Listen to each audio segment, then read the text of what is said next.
ونصلي على رسوله الكريم أما بعد أعوذ بالله من الشيطان الرجيم بسم الله الرحمن الرحيم وما أرسلناك إلا رحمة للعالمين صدق الله العظيم الجامعة قومي عربية المصري والمدرسة الأبرار বাধাগত বিকায়িত সাপ্তাহিক সেমিনারের সম্মানিত সভাপতি সুদক্ষ পরিচালক এবং আমার সামনে উপবিষ্ট বিংশ শতাব্দী বাতিলের বিরুদ্ধে আপন শহীদ সংগ্রামী ছাত্র বন্ধুরা সকলের প্রতি আমার শুভেচ্ছা ও মোবারকবাদ।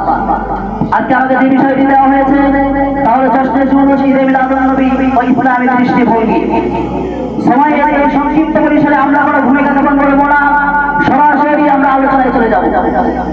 তো আমরা প্রথমে জেনে নিব যে এই জশ্নে জুলুস ঈদে মিলাদুন নবীর সূচনা করা থেকে।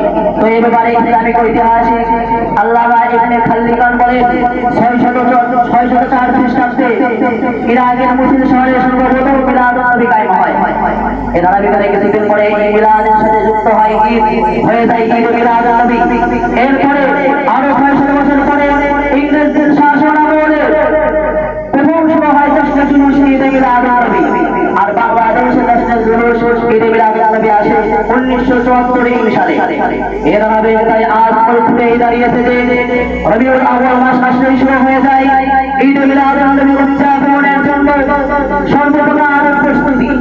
ঘরে ঘরে দোকানে দোকানে চাঁদা কালেকশন করা হয়, মসজিদগুলোকে আরো বেশি করে আলোকসজ্জা করা হয়, রাস্তাগুলোতে রং বেরঙের পতাকা লাগানো হয়, রাস্তার মোড়ে মোড়ে বিভিন্ন ধরনের গেট তৈরি করা হয়। কোথাও কোথাও তামাশার প্রতিনিধি স্থাপন করে তার চতুর্পাশে তার চতুর্দিকে তামাক করা হয়, রওজাবাগের প্রতিনিধি স্থাপন করা হয়, যুবতী নারীদের সৌন্দর্য প্রদর্শনের মাধ্যমে রাজপথে মিছিল করা হয়। সেটা তো এই খান্ত হয়, বাদ্যযন্ত্র বাজানো হয়, হাত হাতে মেটানো হয়। অথচ মোহাম্মদের আলামিন পবিত্র কোরআনের মাধ্যমে এই সমস্ত কাজকে নিষেধ করে দিয়েছে। সূরা নূরের 31 নম্বর আয়াতে আল্লাহ মুহাম্মদ আলামিন বলেন ওয়াকুল্লিল মুমিনাতি ইয়াগহুদ্দুনা মিন আবসারিহিন্না ওয়া ইয়াহফাযনা ফুরুজাহুন্না ওয়া লা ইউযিনা জিনাতাহুন্না।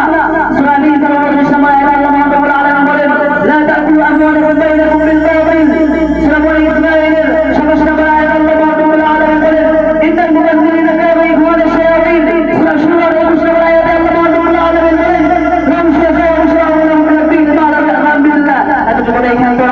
রাসূল সাল্লাল্লাহু আলাইহি ওয়াসাল্লাম হাদিস শরীফের মধ্যে বলেন আল জালাসু মাযামিউশ শাইতান। আয়েশা সিদ্দিকা রাদিয়াল্লাহু তাআলা থেকে বর্ণিত হাদিস রাসূল সাল্লাল্লাহু আলাইহি ওয়াসাল্লাম বলেন মান আহদাথা ফি আমরিনা হাযা মা লাইসা মিনহু ফাহুয়া রাদ্দুন। অতঃপর রাসূলুল্লাহ থেকে বর্ণিত হাদিসে রাসূল সাল্লাল্লাহু আলাইহি ওয়াসাল্লাম বলেন ফাইন্না খায়রাল হাদিস কিতাবুল্লাহ কুল্লু মুহদাসাতিন বিদআহ ওয়া কুল্লু বিদআতিন দালালাহ ওয়া কুল্লু দালালাতিন ফিন্নার। মুহতারাম হাজিরিন, বড় আফসোসের সাথে বলতে হয় এই যে যত আফসোস, এই যে যত অনুষ্ঠান আনন্দ উৎসব পালন করা হয় মাদি রবিউল আউয়াল নবীজির জন্মদিন মনে করে, অথচ নবীজির জন্ম তারিখ ব্যাপারে মতবিরোধ রয়েছে। কেউ বলেছে নবীজির জন্ম আদি রবিউল আউয়াল, কেউ বলেছে নবীজির জন্ম 9 রবিউল আউয়াল, কেউ বলেছে নবীজির জন্ম 12 রবিউল আউয়াল। পক্ষান্তরে 12 রবিউল আউয়াল যে নবী করিম সাল্লাল্লাহু আলাইহি ওয়াসাল্লাম ইন্তেকাল করেছেন এই ব্যাপারে কারো কোনো দ্বিমত নেই। আজ বড় দুঃখের সাথে বলতে হয় আমরা আশিক রাসূল দাবি করি, এরপর আবার রাসূলের ইন্তেকাল দিবসে আনন্দ উৎসব পালন করে জয় বলেন ঠিক কিনা? রব্বুল আলামিন সূরা ইউনূসের 58 নম্বর আয়াতে বলেন কুল বিফাদলিল্লাহি ওয়া রাহমাতিহি ফাযালিকা ফালইফরাহু। হে নবী আপনি বলে দেন তারা যেন আমার অনুগ্রহ এবং দয়ার কারণে আনন্দিত হয়। হযরত আব্দুল্লাহ ইবনে আব্বাস রাদিয়াল্লাহু তাআলা আনহু উক্ত আয়াতের ব্যাখ্যায় বলেন এই আয়াতের প্রথম শব্দ দ্বারা কোরআন করে দেওয়া হয়েছে আয়াতে রহমাতের দ্বারা ইসলাম গ্রহণের সৌভাগ্য হয়েছে, সৌভাগ্য দেওয়া হয়েছে। সুতরাং যেহেতু এই ধরায় যত নিয়ামত আছে, যত আনন্দ আছে, উচ্চস্থল হল রাসূল সাল্লাল্লাহু আলাইহি ওয়াসাল্লামের আগমন। সুতরাং মিলাদুন নবীতে আনন্দিত হওয়া, মিলাদুন নবীতে আনন্দিত থাকা এটা ঈমানের দাবি। এখন প্রশ্ন হচ্ছে এই আনন্দ করার উদ্দেশ্য কি? এই আনন্দ কিভাবে প্রকাশ করতে হবে? এই আনন্দের পদ্ধতি কি হবে? এই আনন্দের ফল কি করতে হবে? এইগুলো জানতে হলে আমাদেরকে ফিরে যেতে হবে রাসূল করিম সাল্লাল্লাহু আলাইহি ওয়াসাল্লামের সিরাতে। রাসূল করিম সাল্লাল্লাহু আলাইহি ওয়াসাল্লাম কিভাবে আনন্দ প্রকাশ করেছেন?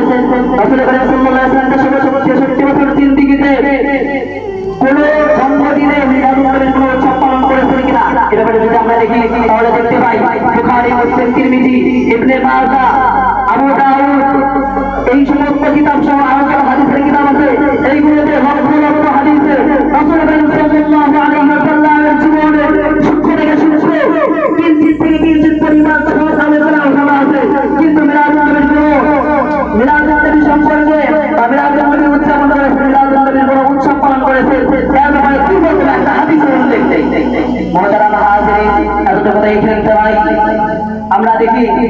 নবীর প্রতি জীবন উৎসর্গের তারা জীবনে কোনোদিন ঈদে পালন করেননি।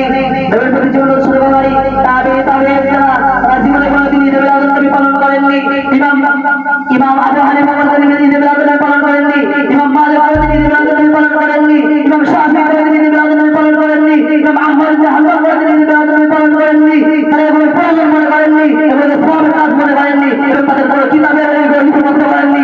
এমনকি ইমাম বুখারী, ইমাম মুসলিম, ইমাম তিরমিজি, ইমাম আবু দাউদ, ইমাম নাসাঈ, ইমাম ইবনে মাজাহ তারা তাদের জীবনে কোনোদিন এই ঈদে পালন করেননি। এমনকি তাদের পরবর্তীতে 600 বছর পর্যন্ত কেউ এই ঈদে পালন করেননি। অতএব ইমাম বলে কথা স্পষ্ট যে ঈদে মিলাদুন নবী কখনো আমাদের কাছে কোনো ঈদ হিসেবে বিবেচিত হতে পারে না। স্পষ্ট কথা হলো ঈদে মিলাদুন নবী পালন করা ইসলামের চারজনের ভিত্তিতে পরিত্যাজ্য এবং অগ্রহণযোগ্য। অত্যন্ত দুঃখজনক হলেও সংসদে আজ পৃথিবীর যে পাশে তাকাই সে পাশে দেখি বিধান কুসংস্কারে ভরে গিয়েছে। তাই আমাদের ঘরে বসে থাকতে চলবে না, এখনই মাঠে নামতে হবে, প্রয়োজনে রক্ত দিতে হবে, প্রয়োজনে আবার স্বাধীনতা কায়েম করতে হবে, প্রয়োজনে আবার স্বাধীনতা কায়েম করতে হবে, প্রয়োজনে হাতে হাতে মাঝে ছাত্রদের মধ্যে মার খেতে হবে, প্রয়োজনে হাতে হাতে মাঝে ছাত্রদের মতো আহত হতে হবে। এরপরেও জীবনের বিনিময়ে হলেও এই সমস্ত বিরাট কুসংস্কার থেকে এই সমস্ত বিরাট কুসংস্কারকে এই পরিস্থিতি উদ্ধার করতেই হবে বলে ঠিক কিনা?